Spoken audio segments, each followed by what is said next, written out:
So the second question we have to ask ourselves is, where am I positioned? I love how Jesus communicates this in Matthew 5. We look at verse 14 through 15, and he communicates it using the image of a city on a hill that cannot be hidden.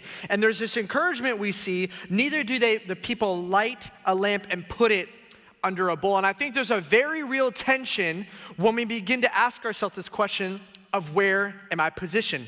As I was beginning to prep this message, I was brought back to a story I found in a book from the author Bob Goff, and he talks about this painting that he wanted to buy. It was an expensive painting. It was an amazing painting. It was a rare painting. So he was saving up, and he went up to go buy this painting. And at the cashier spot, the cashier stops him and asks him this question: "Do you want the fake one?" And Bob Goff kind of steps back and goes, "What do you mean the fake one?" And the cashier begins to communicate with them. It's like, well, when people are buying these expensive paintings, a lot of times they like to have a fake one so that they can put up in their house just in case someone was to come over and, God forbid, knock it down or get some food on it, whatever that might be.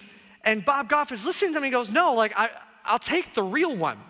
And I think there's a very real tension that we feel with this, because there is a real light that God wants to shine through the real you, but that can't happen through the fake you.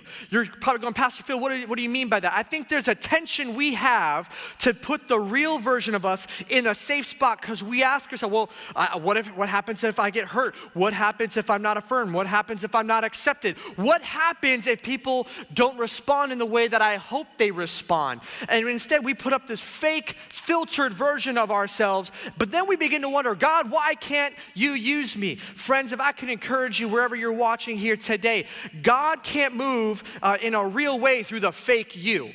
God cannot do that. And what we need to begin to do is take down the fake version of ourselves and begin to put up the real version, and you will begin to see the real God move in a real way in the world and the community around you. So you need to begin to ask yourself that question: where am I positioned? Am I positioned in a place of fear that's dictating whether I put the real version of me out there or a filtered fake version? Or am I trusting God enough to be the God that He says He is, to be the light that He has created me to be, and put that real version out and see God do a real work in the lives and the community around me?